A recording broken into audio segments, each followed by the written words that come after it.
Hey everyone, welcome back to my channel. My name is Vicky. If you are new, welcome. Hello, thank you so much for watching. I am a mum of one boy who is 5 and I am 17 weeks pregnant with my second little boy. In today's video, I thought I would share with you my birth story with my first boy.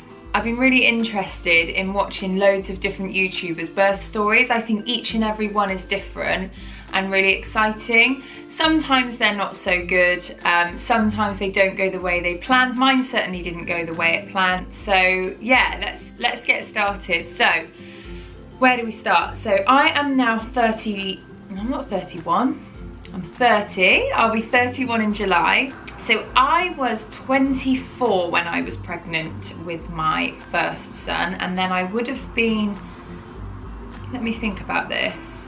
Yeah, I would have turned 25 just after he was born. I think that's right, or I could be wrong. It could be 25, 26. I think it was 24, 25. Anyway, we'll go with that one. So yeah, so quite young, first time mum. My husband's actually got a daughter from a previous relationship. So at the time she was 3.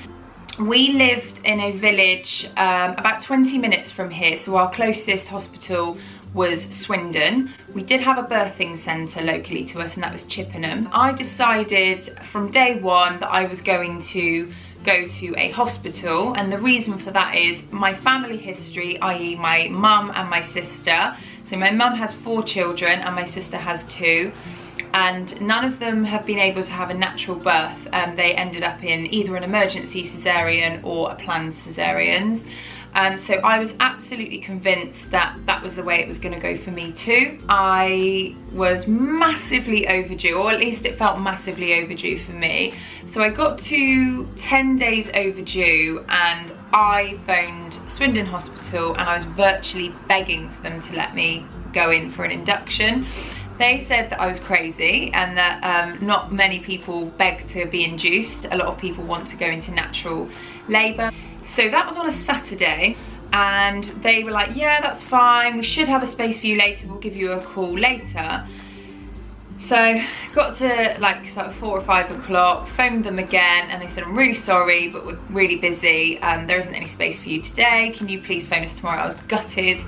And the next day I got a phone call around 1 o'clock in the afternoon to say, we have space for you, come and be induced, can you come in at 4 o'clock? I think it was 4 o'clock, yeah, 4 o'clock. So I went in at 4 o'clock, so they checked me over, listened to monitored baby, and then by 6 p.m, so it was just me and Simon in Swindon Hospital, by 6 p.m. I was induced. And for anyone that hasn't been induced, it's basically a hormone they put inside you. It's not very nice. They put a pessary inside you with a hormone, and it releases a hormone which then can bring on labour. So the midwife said to me, it's not normally fast with your first labour, so please go for a walk around the hospital and you know, to try and get things going. So me and Simon walked around the grounds, walked around, went and got some food, and kind of came back into the room. Nothing was really happening. So this was probably about 8 p.m. About 9 o'clock in the evening, the midwife came in and said to Simon, you know, it does take a long time for this to work on your first baby, so if you want to go home and get some sleep, I advise you to go home and get some sleep. By 10 o'clock, I remember this vividly because I was watching Towie. I am a huge Towie fan, and I was watching Towie and I started having contractions around 10 p.m. So I took one look at Simon and said, you are not going anywhere. So I think that's actually relatively quick. So 4 hours after I had the hormone, I started contracting. My contractions were really quick and really severe quite quickly, much more painful than I thought it was going to be. So prior to me being induced, I had planned I wanted a water birth, and I obviously wanted to try and go as natural as possible and try and have as little drugs as possible. When the pain started, I think it got to about midnight, and I said to Simon, I really need something. Now at this point I wasn't in the delivery suite, so I had no gas and air or anything like that. And I remember the midwife came in and said, you can have paracetamol. Like, what is paracetamol gonna do at this stage? So I took it anyway, of course. 5, 10, 15, I can't remember. Not long later, I said, you need to give me something else. So she gave me pethidine, which was an small injection. That was horrible. I actually honestly advise anyone not to have that. It just made me feel drunk. It made me feel sick. I was nearly sick. So whilst being in pain and feeling like dizzy and sick, it added like another dimension. It didn't take my mind off the pain. It just made me feel worse. So I really don't recommend having pethidine. Or that was just my experience. Maybe other people's experiences are better. So I had the pethidine, and obviously the midwife kept coming to check me. Oh, so it got to about 3 o'clock in the morning. So you can imagine Simon's had like little to no sleep. He was drifting in and out of sleep, but I was in quite a lot of pain by this point. I said to Simon, please ask if I can have an epidural. I was begging for one and I did not want to have one. So 4 o'clock in the morning, she comes in and checks me. She says, yep, you're 4 centimeters. You can go down to delivery and yes, you can have an epidural, which was like amazing. It was like music to my ears. From that point, it was still another 2 hours until there was a anaesthetist available. And I'll never forget, he came in and was reading all the terms and conditions to me.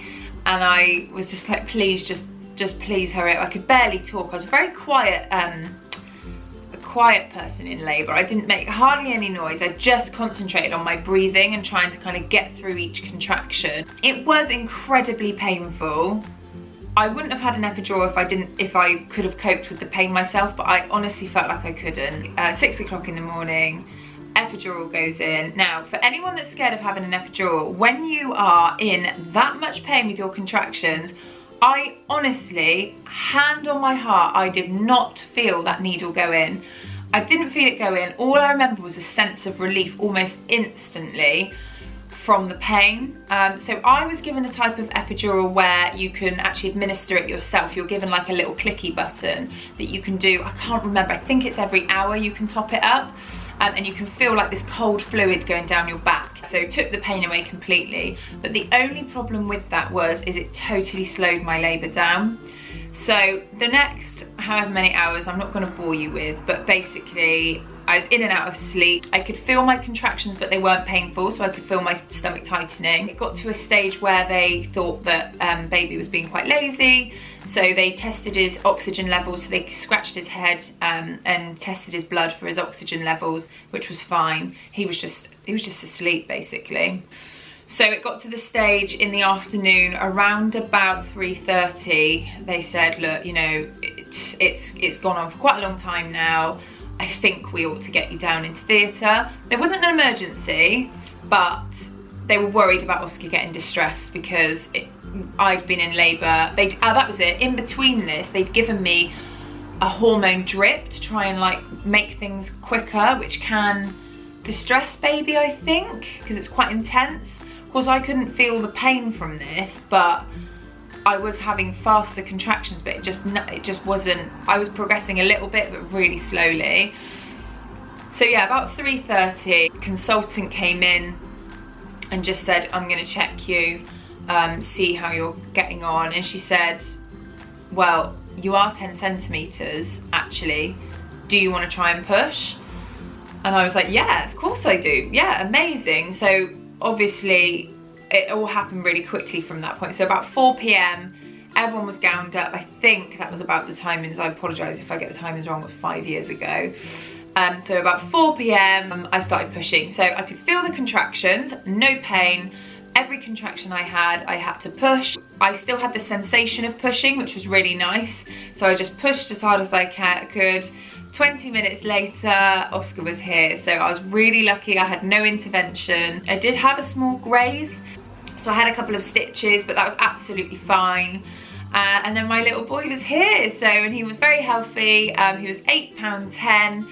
He was quite heavy, but actually, although my labour was really long, I was so lucky to not have any complications. Yeah, it was a really happy time. I did stay in overnight. This is a little tip for anyone having a baby. So if the hospital you are in has a facility for you to hire a private room for the night, I think we paid just under £100. I know that probably sounds a lot, but for me, I really didn't want to sleep on a ward with all these other babies, not that I've got anything against them, and all these other mums. When I was a new mum myself, I just wanted to be on my own with my baby. I wanted to have my own toilet and shower, and it honestly made the experience so much nicer. Obviously it depends whether they've got availability, but it was so worth it because I was really comfortable. I didn't have any noise, so I was able to sleep when I could, although you spend the whole night looking at your new baby. I couldn't take my eyes off of him. I had my own little shower, my own toilet, so I didn't have to leave him at any point,